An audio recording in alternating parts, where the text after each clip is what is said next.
ಪ್ರಜ್ವಲ್ ರೇವಣ್ಣ ಪ್ರಕರಣ ಈಗ ಅರೆಸ್ಟ್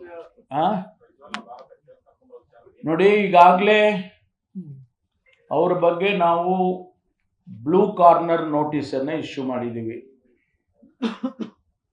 ಅದು ಇಂಟರ್ಪೋಲ್ಗೆ ಹೋಗಿ ಇಂಟರ್ಪೋಲ್ ಇಂದ ಇಶ್ಯೂ ಆಗೋದು. ಯಾವ ದೇಶದಲ್ಲಿ ಅವರು ಇದ್ದಾರೆ ಅನ್ನೋದನ್ನ ಲೊಕೇಟ್ ಮಾಡೋದಕ್ಕೆ ಬ್ಲೂ ಕಾರ್ನರ್ ನೋಟಿಸ್ ಕೊಡ್ತಾರೆ.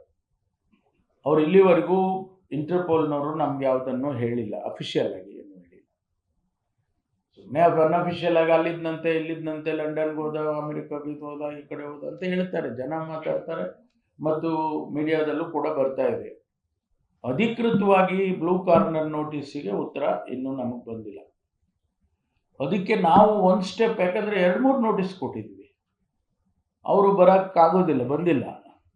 ಆದರೆ ನಮಗೆ ನೆಕ್ಸ್ಟ್ ಸ್ಟೇಜ್ ಏನು ಅಂತ ಹೇಳಿದ್ರೆ, ಅವರ ಪಾಸ್ಪೋರ್ಟ್ ಇದೆ, ಅವರು ಡಿಪ್ಲೊಮ್ಯಾಟಿಕ್ ಪಾಸ್ಪೋರ್ಟ್ ಅಲ್ಲಿದ್ದಾರೆ, ವೈಟ್ ಪಾಸ್ಪೋರ್ಟ್, ಅದು ಕ್ಯಾನ್ಸಲ್ ಮಾಡಬೇಕು ಅಂತ ಮಾನ್ಯ ಮುಖ್ಯಮಂತ್ರಿಗಳು ಪ್ರಧಾನಮಂತ್ರಿಗಳಿಗೆ ಕಾಗದ ಬರೆದಿದ್ದಾರೆ.